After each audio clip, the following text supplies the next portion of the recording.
And we are live. Ooh, I beg your pardon. Sorry, Kel. I have made Kel enormous. Welcome, greetings, salutations, and all that jazz to today's podcast live. And today we are talking a most Halloweeny appropriate theme, which is, of course, because we are currently recording in October, we are talking about werewolves, all things about werewolves, werewolves in world building. And with me, I have a werewolf expert, self-proclaimed, Kel McDonald. Kel, welcome to our podcast live. Thanks for having me. I am thrilled that you could be here. We are very, very excited. Before I get too carried away, let me tell everybody who you are properly. Kel McDonald has been working in comics for almost 2 decades. Most of that time has been spent on their webcomic Sorcery 101. More recently, they have organized the Cautionary Fables and Fairy Tales anthology series and written the Eisner-nominated miniseries The Stone King, as well as won the Eisner for editing the best anthology, You Died. Amazing name, by the way. Amazing title for an anthology. Most of their work is, I beg your pardon, they work on comics of properties such as Buffy the Vampire Slayer and Adventure Time, and most of their work is creator-owned books such as the series Misfits of Avalon for Dark Horse Comics and Stars Hide Your Fire for Iron Circus. They're currently working on their self-published series The City Between, which is actually about werewolves, and you can check it out for free right now. Thank you so much, Sangman Samurai, for throwing that into the chat. If you're listening in the future, that should be in the description of this podcast. So, yeah, as I say, werewolf expert. Kel, you said it's not only The City Between that has werewolves. Is that correct? Yes, so Sorcery 101, the main character is a sorcerer in training, but his best friend's a werewolf. I've always been interested in werewolves. I started Sorcery 101 when I was in high school. It's right from the jump. Werewolves are heavily involved. Do you see why we needed Kel as our expert for werewolves? I'm very, very excited about this. Folks in the chat, you know what to do. Throw those questions in and we will answer those either in between as we go or at the end. We will make sure we're collecting all of those. But let's start at the very beginning. What are the origins of werewolves? When we're talking about werewolves, where are they really coming from? This sort of thing that is now so much in our zeitgeist. So the tricky thing about like the history of werewolves is a lot of stuff gets lumped into werewolves that, like, depending on how strict you're going to be with your definitions of werewolves, is how much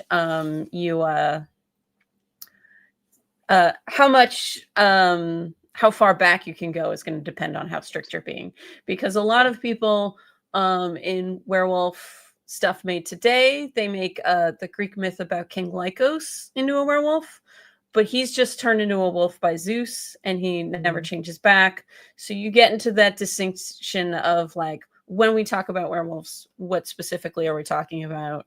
Is it just someone who turned into a wolf? Is it someone who goes back and forth? I personally try to do the harder rule of they go back and forth.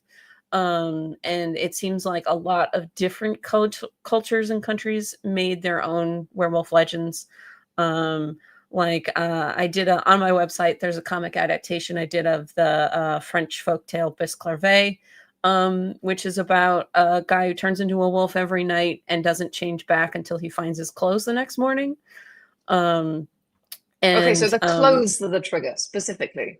Yes. So actually, what's fun, if you go back into older stories, what we think of as the trigger for werewolves, the full moon, actually didn't come into play until the 1940s Wolfman movie.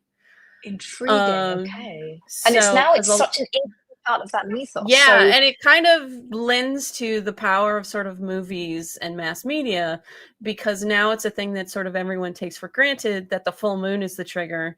Whereas, like, before that, there was a right before the Wolfman, there was a movie where just moonlight was the trigger. And in, like I mentioned, Bisclarvet, he changes every night, and he has to find his clothes to change back. So the plot of that folktale is the guy's unfaithful wife hides his clothes so she can go have an affair and marry someone else. Very interesting. And I'm also a big fan of the Werewolves of Ossory, which is an Irish folktale where they're turned into wolves for 7 years, and then they change back and live as humans for 7 years, and then they're wolves again for 7 years. It's a little unclear on if it's back and forth or if it's a one-time 7-year curse thing. That's so interesting. And yeah.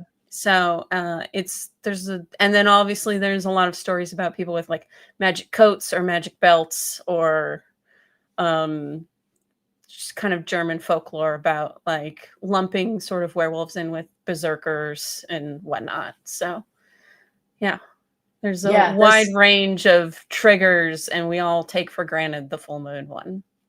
Yeah, absolutely. And that's so interesting. I was talking to Kel earlier. I wrote a story that's just got picked up. I'm not allowed at the time of recording, I'm not allowed to say who has picked it up for publishing, but it has a man with a wolf head in it. And somebody commented that it was my werewolf story. And I was like, no, he's a man with a wolf head for other reasons. But it's funny, the associations. Like sometimes that's all it takes is like there's something wolfy about him is kind of enough sometimes. And like one of my favorite things is some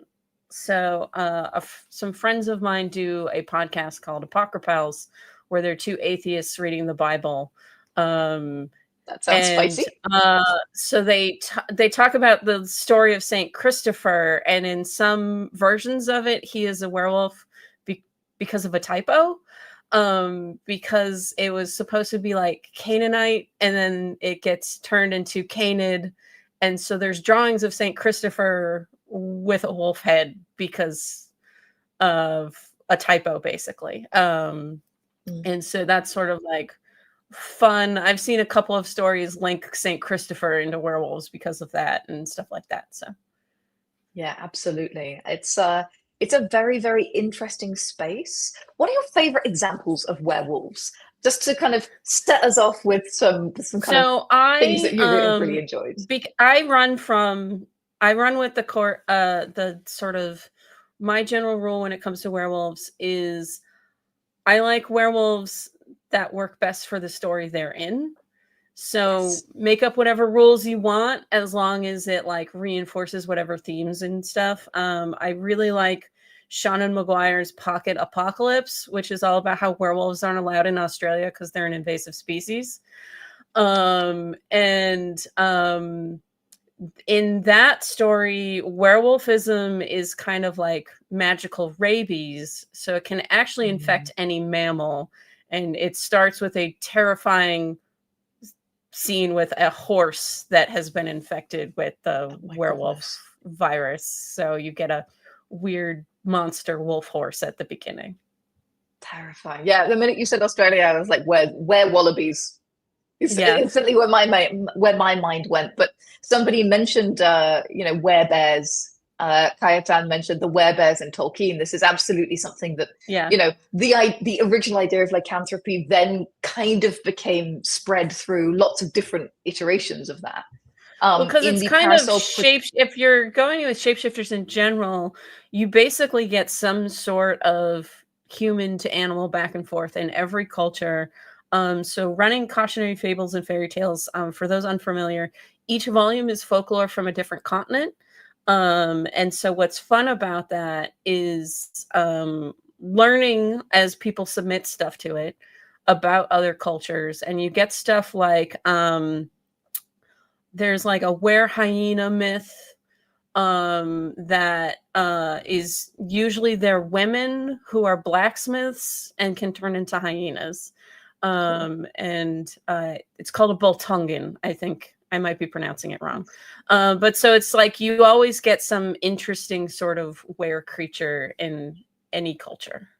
Yeah. I mean, selkies are in a way a were creature in that they can take off their skin and hang it up.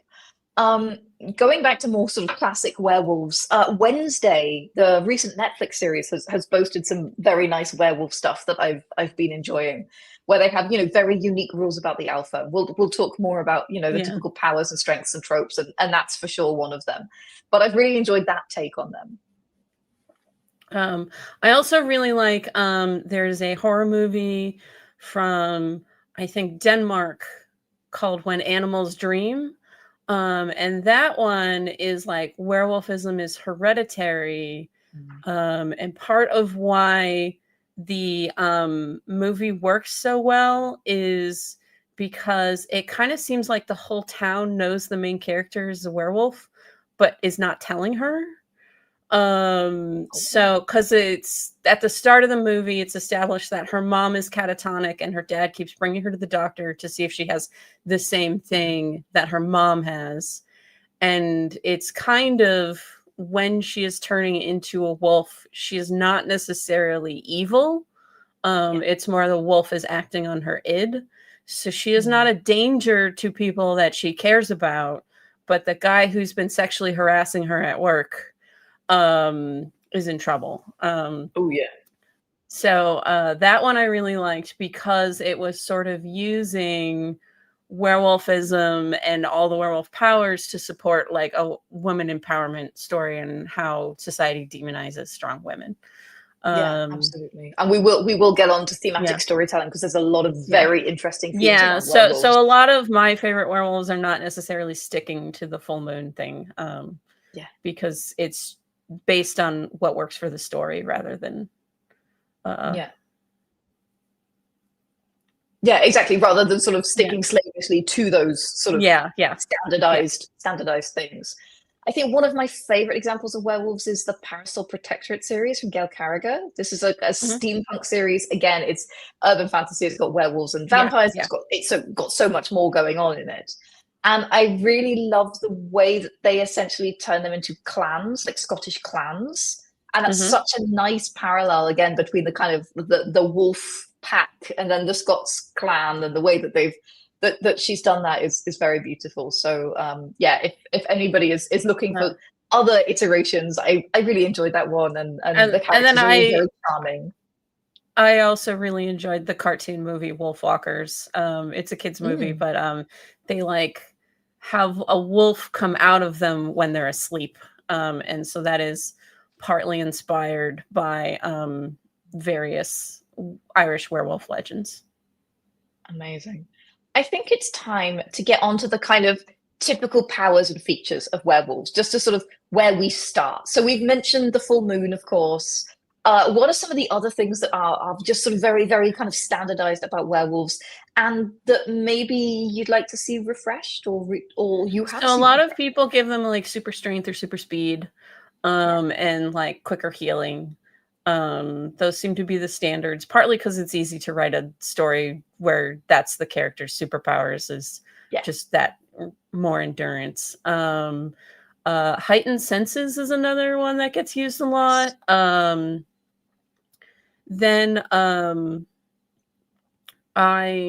how much control they have, it's going to depend on the story. Like some stories, they can go back and forth at will.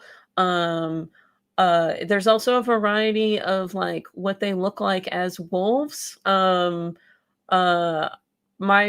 werewolves in my city between story, they turn into actual wolves because that's easier for me to draw than like a big hybrid creature. And then what's funny is you can tell if the werewolves are going to be good guys or bad guys based on if they have tails. Is sort of interesting. Because, I was talking to a friend about this. It's like, because visually, if they have a tail, it makes them cuter. So it like or sillier. So usually if it's a visual medium, if they have a tail, it's the werewolf is probably a good guy if they have a tail. And whereas if it's straight up horror, they usually leave out the tail. I love that. That is such a good tidbit. I adore that. You mentioned sense of smell. There was a wonderful werewolf rendering in Terry Pratchett's Discworld, where Sergeant Angua, who is one of the werewolves, describes the sense of smell as colors, which I thought was such a wonderful way, like a rich way of describing this other sense. In Discworld, I also really like in Discworld that the longer Angua is in wolf form, the worse her critical thinking gets, but her senses of smell get better, and vice versa. So it's I always think that that's fun because it also, if a werewolf can control their powers, it kind of becomes why turn into a wolf then? Because opposable thumbs are usually more useful, but if the wolfy powers are getting weaker the longer they're human, that's gives a reason for them to go back and forth more often.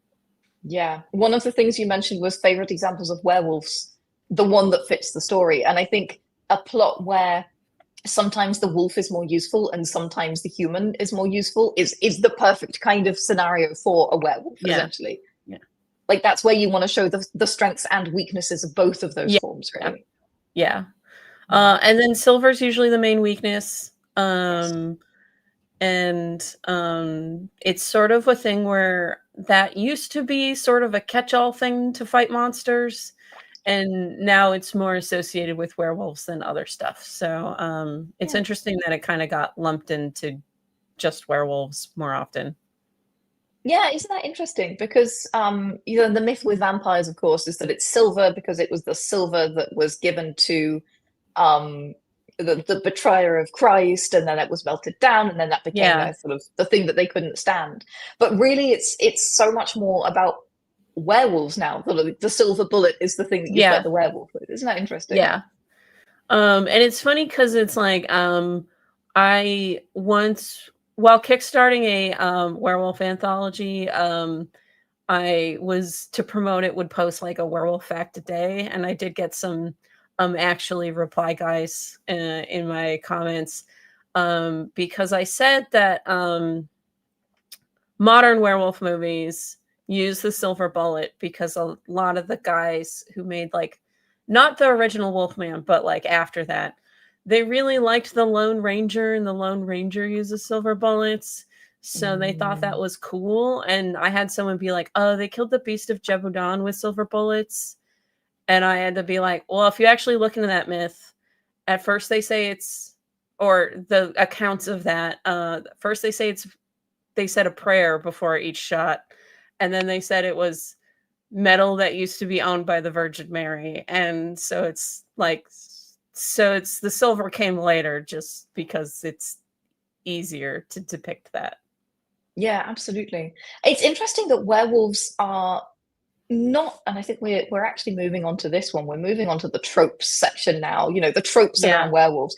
While vampires are, and again, vampires and werewolves often go, as we were saying, paw in claw, or as Kel said, fang in fang. Fang in fang. While vampires are really perceived as unholy, werewolves aren't in the same way so much.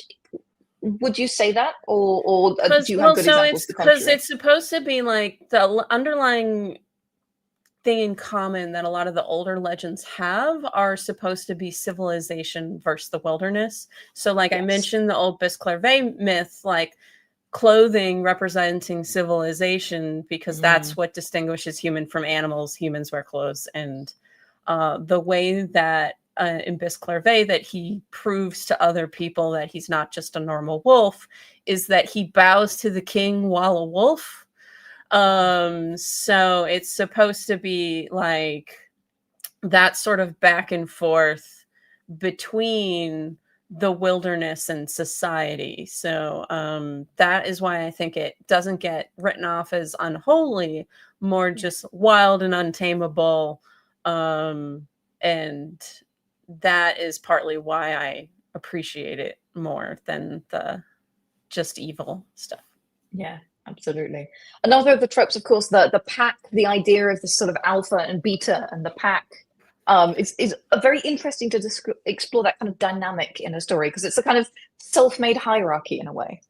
So personally, I'm not a fan of the alpha beta pack stuff because it's based off bad science. Absolutely, yes. And also in a lot of stories, because like it is a built-in hierarchy thing, you get people who are interested in that using it to justify things that I disagree with about society. I remember reading a story where the werewolf pack, they are incapable of saying no to their alpha, and then so that means that every time the alpha wants to have sex with a lady in the pack, It's like that's getting into Oh, yeah. really bad consent stuff. Yeah. That's very droit de And seigneur and problematic, and yeah. yeah, so it's a lot of, I usually tend to stay away from, when I'm looking for werewolf stories, staying away for stuff that really leans into that. And it's been easier to find werewolf stories that don't do that more recently because Omegaverse stuff has sort of siphoned off the people who are really into that. Can you, in a PG way, explain to the lovely beans at home what Omegaverse is? And I'm sorry for saying in a PG way, but that's our vibe here. So, Omegaverse, there are more genders. So there is an alpha can always get someone pregnant, and an omega can always get pregnant. And so it's a lot. And there's like hormones involved that make people uncontrollably attracted to one another. It really focuses on the interpersonal side of werewolves. Yeah. Dare I say the furry side of werewolves. Well, so this is the thing, is the reason why it is actually taking people, it's easier to find the type of werewolf stories I like now, is because Omegaverse stuff is not furry. So they just want the dynamic and the behavioral stuff. They don't want the furry stuff. So that's why it's like, if someone is interested in that but not interested in furry adjacent media, they can go to Omegaverse and still get what they want. So you're getting more and more people going to just Omegaverse rather than putting that into werewolf stuff. And obviously there's like, it's a spectrum. So there's some Omegaverse stuff that is overlapping with werewolf things. But the stuff that I like is more based on real world wolf packs are basically a family. So the alpha wolf and alpha are just mom and dad. So using that werewolf pack to make a found family sort of thematic trope are more the ones that I appreciate more. And that's kind of the angle that I was going for in City Between. Because in the City Between, werewolves are the proletariat and vampires are the 1%. Which makes sense. Coming together and having community strengthens them. I really enjoyed MTV's Teen Wolf. Basically has the power of friendship makes you better at being a werewolf. Like they don't flat out say it like that, but they're like, oh, well, werewolf having a pack makes all of its powers stronger.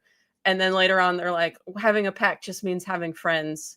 So the power of friendship literally makes you better at being a werewolf in MTV's Teen Wolf, which is silly but charming. And it absolutely makes sense for the audience that you're aiming at, right? Like, if you want to make werewolves cozy, make them cozy. Create rules around them that make them cozy. If you want to make them teen appropriate, if you want to make them, an allegory for something, these are tropes and powers that we can play with to tell the kinds of stories we want to tell at the end of the day. Yeah, exactly.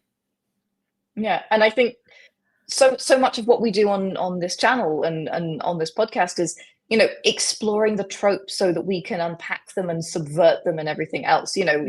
Nobody wants to read yet another story that's just like all the others, but it's about knowing what ingredients do you have and what can you play with and what could you tweak and why would that be interesting, like that. That's what draws me to these kinds of more kind of tropey monsters, essentially. Yeah. So, and then other tropes are like werewolves being territorial. Very good one. Yeah. And more a lot of dog jokes. Yes. So I'm here for the dog-based silliness. There again, sorry to quote Terry Pratchett, but I do love him. There is this sort of thing that he plays with, and we're going to get onto themes right now because that's really where we're going. He says, "What is a werewolf? Well, it's a wolf stuck in the world of men, and what is that? That's a dog." So there is a sort of very interesting thing on the benign side. And again, going back to what you were saying about if you add a tail, it looks cute. It's it's that, like, if you want Yeah, to make them yeah. sweeter, you make them more dog-like, I guess. Yeah, and then another thing is a thematic thing that comes up a lot are werewolves as like the underdogs of society. And so to go back to the 1940s Wolfman, the guy who wrote the screenplay was a Jewish man who left Germany right before Jews couldn't leave Germany, like when Mm. when the Nazis were in power.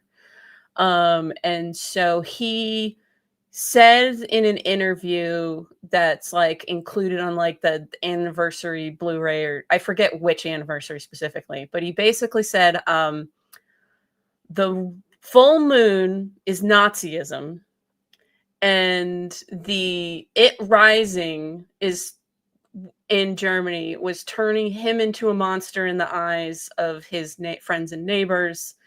So the full moon rising is turning Talbot into a monster in the eyes of his friends and neighbors. Interesting.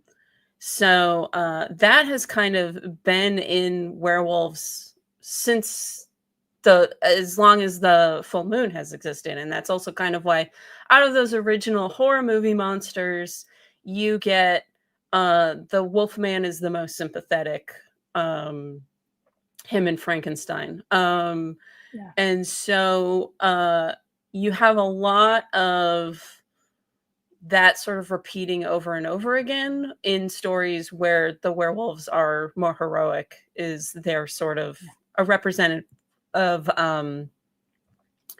some sort of minority. There's a really great short story by Danny Lore that is about a werewolf who wants to be a writer and is upset because her ex-girlfriend published a werewolf book that basically was all about werewolves that the ex learned from the main character.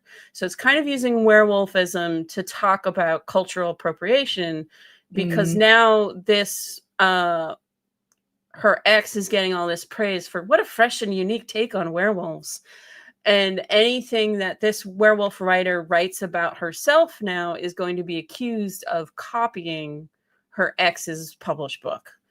Yeah. So Mm. it kind of someone who's not involved flattening her experiences into something marketable to white people. Yeah, that was such a good example. Thank you for sharing that.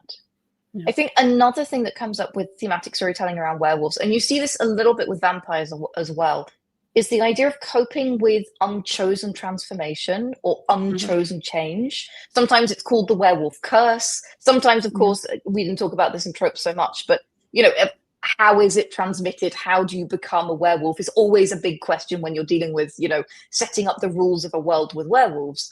But if you are bitten, if you are cursed, you are transformed not through your own will. Mhm. This is something that people have to deal with every day. People go through changes that they don't choose. They become things that they don't choose, or Yeah. changes are thrust upon them. So how does one deal with that? It then becomes a really big issue, sort of internal character arc. Yeah, and you also, like I said, it's the UK TV show Being Human had the werewolf was a every one of the supernatural creatures was supposed to be some type of issue that someone would deal with mental health wise, and the werewolf was Mm. like repressed rage issues. So I always thought that was an interesting take. Yeah. And then the like again, it's sort of also like that civilization versus the wilderness, like wild instincts Yes. inside of you, sort of your id versus your ego sort of deal. Yeah, absolutely. That was one of the things that I had, is that there is that sort of inherent pull between civilization and the call of the wild. The other, again, inherent pull is self-control. Like when Yeah. you are bubbling all the time with this sort of feeling inside you, how do you cope with that? And again, you alluded to rage, but there are sort of other things that could Yeah. be. But in all of those ways, it's about self-control. It's about not giving in to this sort of urge that you're experiencing, whatever that is. Mhm. So yeah, I mean, I think that there are so many ways. Again, you touched on the idea of pack versus lone wolf, the idea that, you know, in in a scenario where a werewolf in a pack has more strength, I think that's another really interesting kind of theme to Yeah. explore. Yeah. And again, like often they will make them physically different. So they will say, you know, a lone wolf is physically different to a wolf that's part of the pack, and they sort of subtly change physically as they go through the like as they find a family or they don't, you know. Yeah, and so I always think like I said, in City Between, werewolves are the proletariat, so like there's strength in numbers, so City Between is a series of like short stories, fairly much, and but a thing that I've been putting in each story is almost every single werewolf character has like a newer werewolf that they're mentoring, Oh, nice. because they're sort of community driven. And then the one City Between story that involves a vampire, who's new, they're sort of just left alone to figure it out for themselves, because since the vampires are the 1% capitalists, they don't care about each other. So kind of leaning into that thematically, that even if the werewolves aren't always getting along, they're at least part of a community together. Yeah. How do you handle the werewolf contagion thing? Is it magical? Is it a bite? Are werewolves born? So Like, how does that I work in have your that world? werewolves. It's a bite, but it's specifically saliva getting into an open wound. Hmm. Because because a lot of other werewolf stories have it pass through sex. Yeah. And I did not want to go that route, but having it specifically be the saliva, that means when they are having sex, oral is more dangerous for their non-werewolf partner than other forms. How um does, so yeah. Okay, so interesting. they're aware of that it's the saliva specifically. Because also other werewolf stories have scratching can change someone. Yeah. So I just didn't want it to be too rampant. So a bite is and saliva specifically is a pretty specific thing. Yeah, absolutely. And I think going back to theme, I think that makes a big difference. Like, is this something through an act of violence? Is this something through an act of lack of self-control? Is this something that is intent and chosen? Like with a lot of Hmm. vampire, just to draw a parallel with a lot of vampire conversions, it's very, very much like you have to do a lot of business to make a vampire. Yeah. You don't do it by accident. You got to drain Yeah. them of blood and then feed them blood and then say a spell and turn Yeah. widdershins Yeah. 3 times and bury them and dig them up again. Like there's a lot of business in there's a big recipe. Yeah. And I think that that is such an important world building thing because to your point, it determines how common are they, but also their origin story. Are they born of violence? Are they born of love? Are they born of intent? Are they born of Yeah. accident? And it's You know, also, since it's the saliva thing, there are ways for them to turn someone without violence. yeah, So one of the characters in the City Between, who's a werewolf, is a nurse.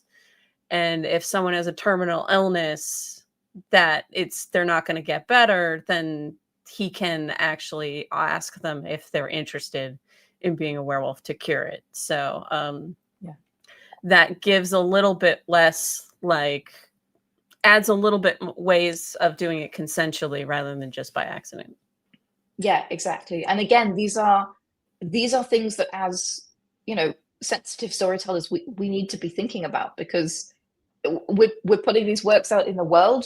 We are we Mhm. are we are saying these things, but what are we saying about these things is actually really important to consider.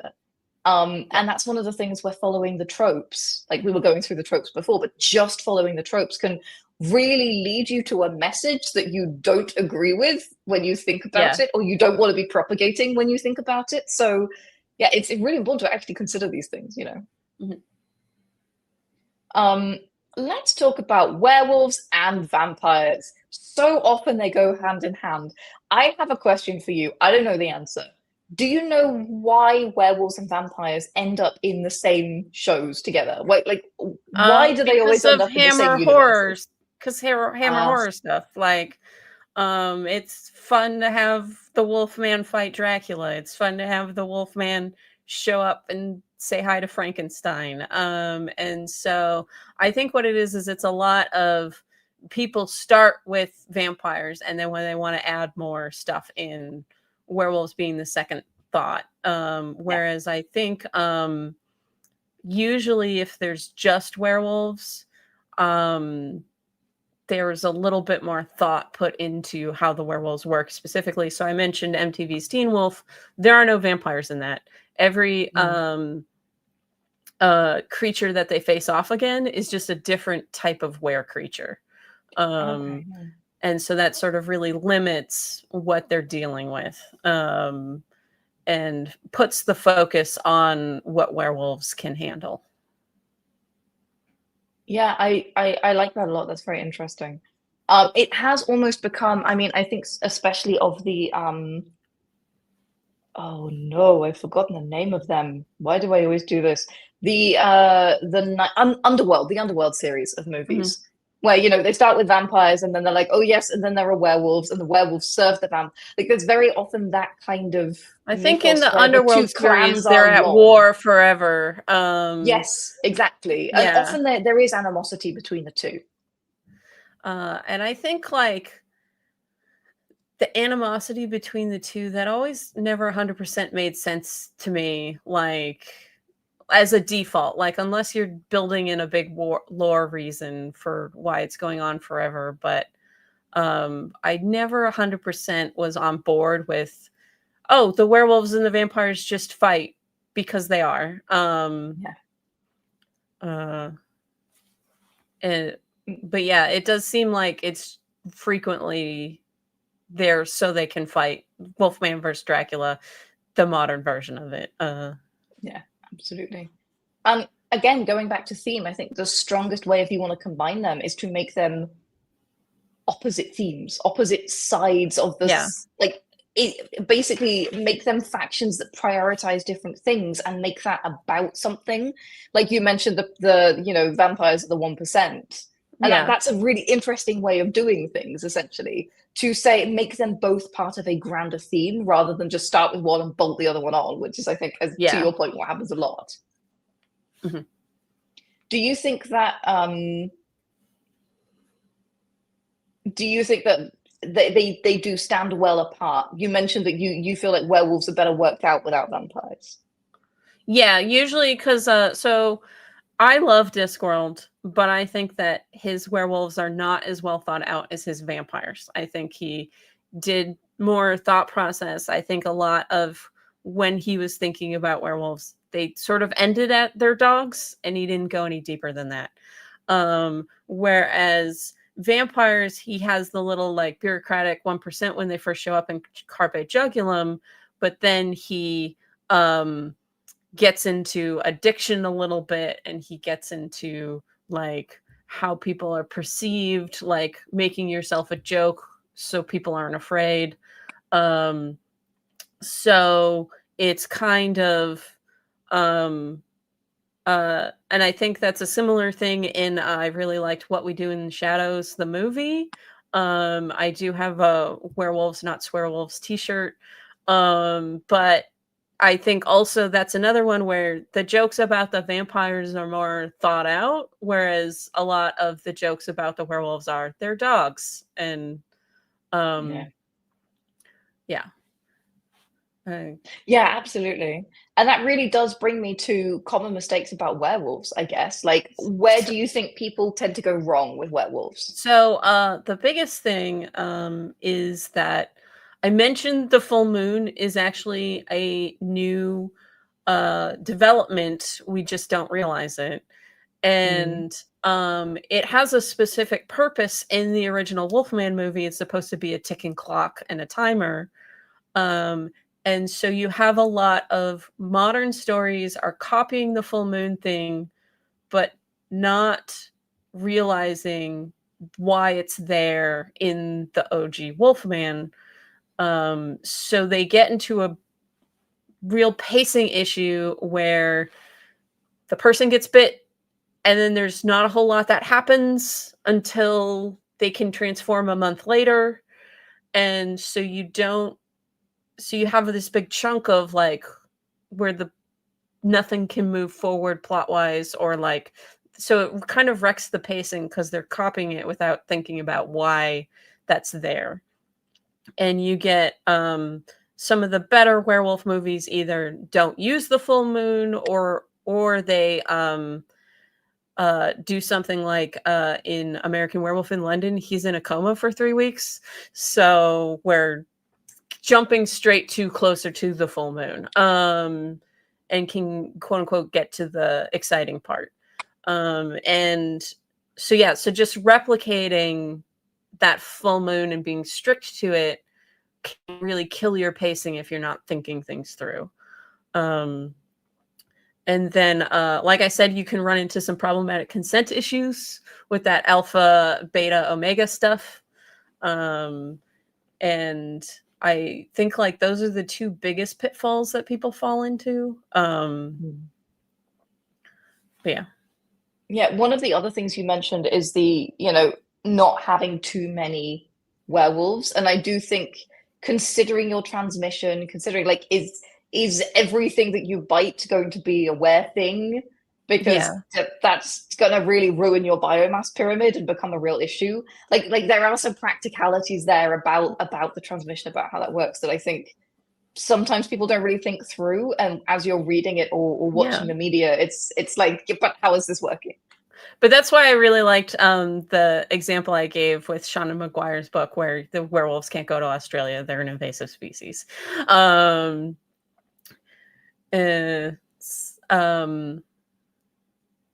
Yeah, so those are the two big ones, is like basically copying those tropes without thinking them through are the really big ones. Yeah. I have a personal pet peeve that I would like to share, which is when they don't think enough through sort of the impact of the change. Because there's often there's like one scene or one moment where they're like, oh my God, I'm becoming a wolf. And then they don't really emotionally process. You don't get to see the emotional processing. And I just feel like that's such an interesting part of the werewolf vibe, is like accustoming yourself to the new normal. And I think often people gloss over that, and because they want to get to like wolf in the moon shenanigans. Yeah. And they sort of forget that there is this whole like massive transformation of personality occurring, transformation of reality. It's a transformation that's either good or bad. I was explaining to my brother why trans dudes and trans mass people really like werewolves.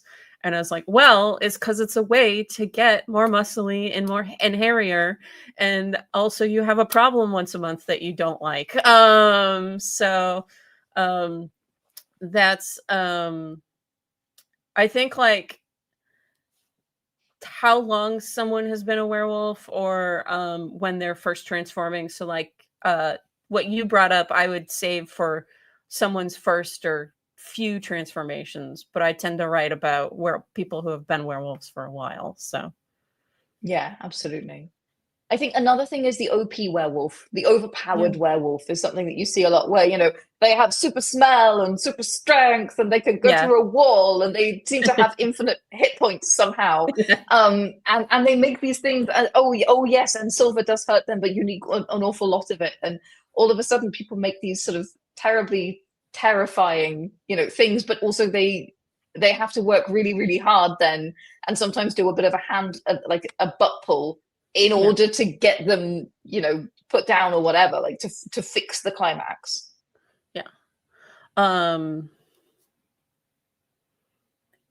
I think like it's sort of like that overpowered werewolf works really well for a horror movie where everyone has to come together to stop this giant monster. But if it's something like that's more regular, then it's kind of the story loses its teeth. I'm here for that pun. I think that's one of the kind of big tonal shifts with werewolves as well. Like, either they are everyday people just trying to like make rent Yeah. and deal with regular person problems and also hairy once a month problems, or they are the big monster that everybody is fighting. And those tend to be kind of the two camps that they fall into when Yeah. you're dealing with them in stories. My other pet peeve is when it takes too long to reveal a character as a werewolf. There was a TV show that was called Wolf Like Me, and it's like, okay, because of the title, I know this character's a werewolf. Why is we on episode 5 and haven't confirmed that the person's a werewolf? Like, very when are we getting to the fireworks factory sort of deal. So, and that gets into the pacing issue that I mentioned earlier, is that can prop up from the full moon. Yeah, absolutely. And it's a problem with every kind of media in this space. You know, you see fantasy stories where you don't actually see fantasy for the first, 7, 8 chapters.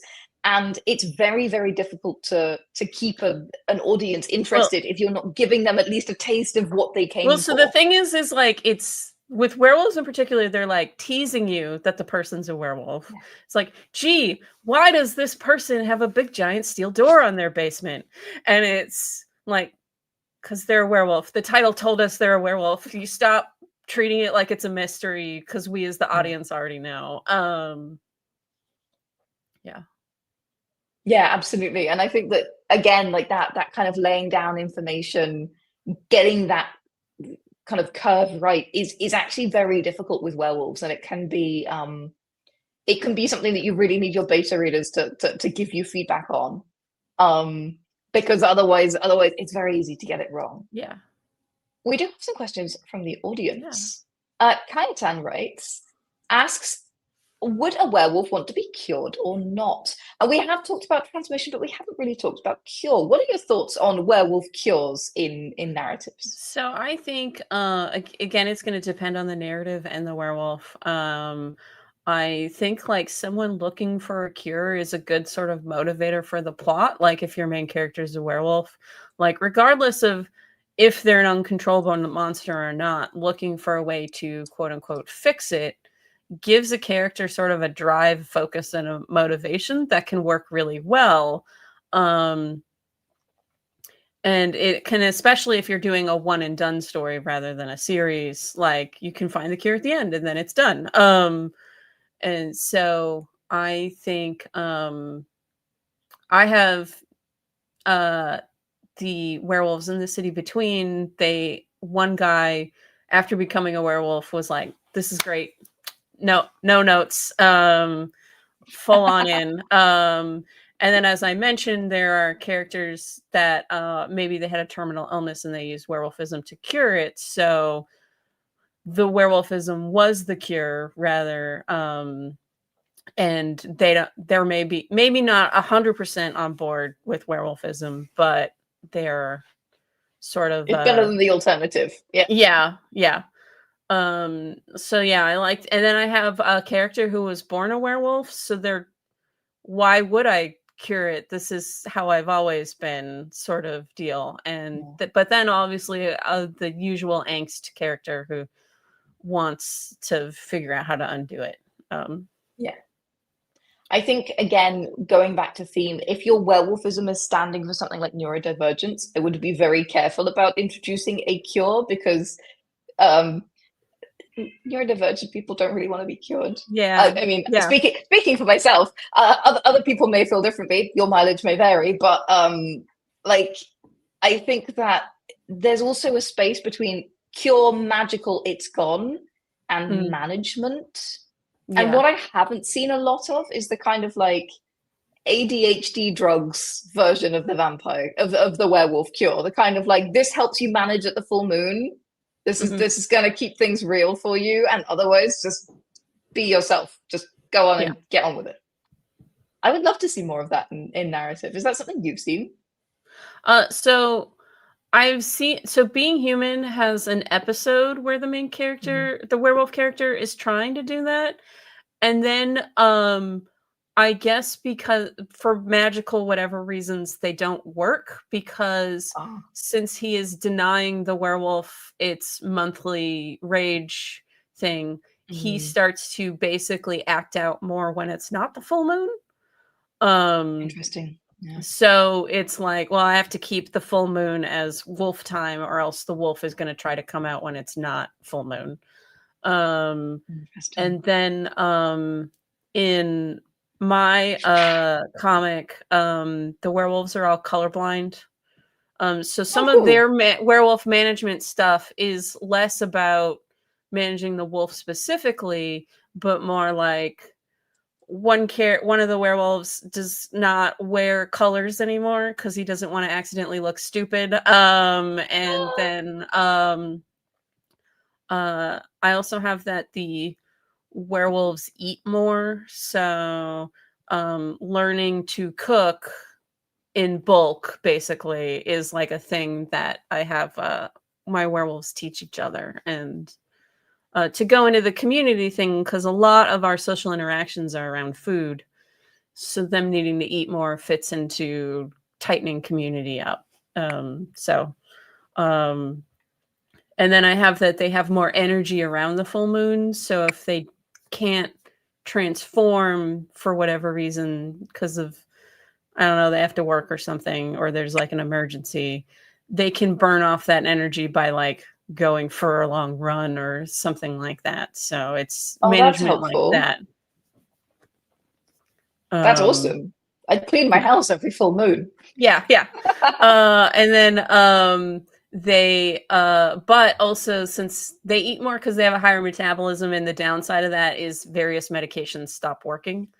So Okay, yeah. someone with ADHD who gets bitten by a werewolf is not going to have their ADHD meds Working very long because they'll be very well. metabolized Yeah. quickly. Yeah, Yeah. interesting. You actually brought up something. It's wolf as other versus wolf as id. So, like, there is this idea of like the wolf inside, but sometimes the wolf inside is a thing that is other. It's a thing that is, the demon, the possession, Yeah. the thing that is not me, that is inside me. And then in other cases, which one of which you mentioned, the wolf is the id. It's the sort of Yeah. emotional intelligence, or the sort of the person, as it were. What are your Yeah, so thoughts I on this one? prefer the id because Mm, that makes more room for what the wolf's behavior is going to be. Whereas the werewolf as the other is usually like it's going to just go on a murderous rampage regardless of what's going yeah. on. So everyone's in trouble when the werewolf transforms. Whereas if the werewolf's id, they're just going to, they're still dangerous, but they're not as family and friends, to again reinforce the community thing, are not as in danger as someone who was an asshole to them earlier that day. Yeah, absolutely. We do not bite people just because they are badly behaved, basically, Yeah, is yeah, is what we're saying here. Yeah, yeah, I think it's very interesting. And again, as everything we've been saying, it speaks to theme. As are we dealing with our own demons? Are we dealing with the transformation thrust upon us, and how do we deal with that? Like, these are questions that you can make really strong narrative choices about if you dig into them. Obviously, you could just make a random choice, which a lot of people do, to your point. But if you stop and think about it, there's a lot of poetry and drama and real like meaning yeah. within the choices you So make. the character that I mentioned that likes being a werewolf, it is because he had a very controlling family. Like you need to Mm, stand up straight, like sort of like strict family, and the wolf gives him a way to um let loose and lose control a little bit in a way that he is not allowed to do in his everyday life. So yeah, um that is partly why I prefer the id one, is that it lets me play with stuff like that. yeah, absolutely. Um, we have a question from Maverick the Wild, who asks, why are werewolves mostly solitary predators who lose all sense when they transform? Why don't they have a culture? Interesting question. What are your thoughts on that one, Kat? So um I feel like most werewolf books, they actually do have a culture because, like you mentioned, the replacement for Scottish clans in a story. Usually there's like the pack, whether it's a problematic, you can't say no to the alpha built-in hierarchy, or if it's something about more building community.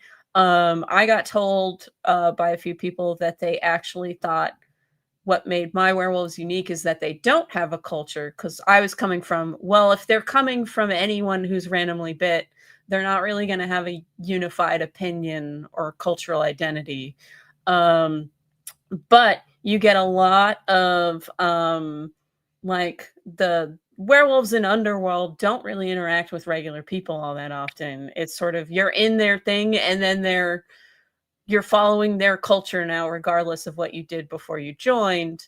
So I actually think most werewolf books and movies have, if they're doing pack stuff, there is a lot of this is werewolf culture. And the solitary predator thing really only comes up when they're like an uncontrollable monster. Um, and so we are actually seeing a lot of werewolves who do have culture. And I Yeah, believe absolutely. Werewolf the Apocalypse recently got in trouble because one of their werewolf packs was just stolen Native American culture that was Oh pasted onto no. werewolves. Yeah. That's not good. So, yeah, I think that most of the examples I've seen they do have a culture.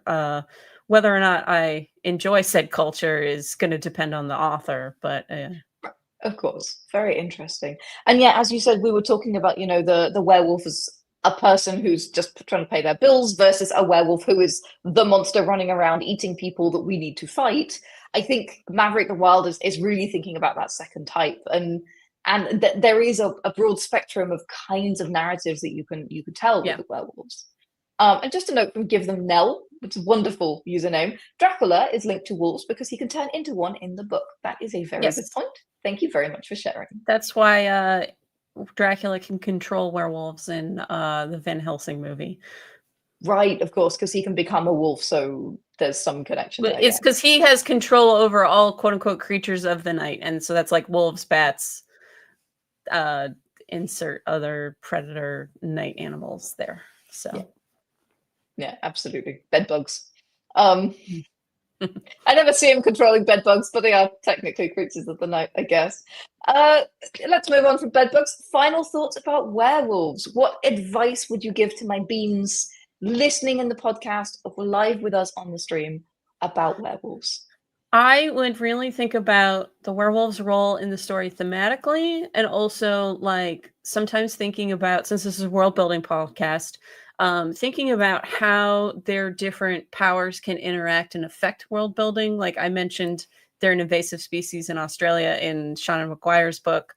But in my story, since they eat more, there's the werewolves are actually planning to transform in an area that has a deer overpopulation problem. So they're like trying to solve a problem once a month. And you can use like little fun bits like that for world building things. Um, and in general, do what works for the story rather than feeling like you need to strictly follow one specific set of werewolf rules. I love that. Kel, thank you so very much for joining us today to share all of your wisdom and insights on werewolves. This has been a blast. Thank you. Thank you for having me. And again, folks, do go and check out Kel's links. They are in the description of this podcast. And also, the wonderful Secondhand Samurai has been sharing those throughout our episode over on the various chats. Thank you so much, Secondhand Samurai. You are a gem. And speaking of Secondhand Samurai, he's taking us for a raid over on Twitch. So shout out, light up the forge when you get to Dazzling Cat, who is doing live writing sprints. So if you're behind on your Spooktober, now is the perfect time to have a think about those prompts and how maybe you could work them into some werewolves. Yes, you see, it's coming full circle. All right, my most beautiful, wonderful beans. I hope you have a fantastic weekend. We will talk soon.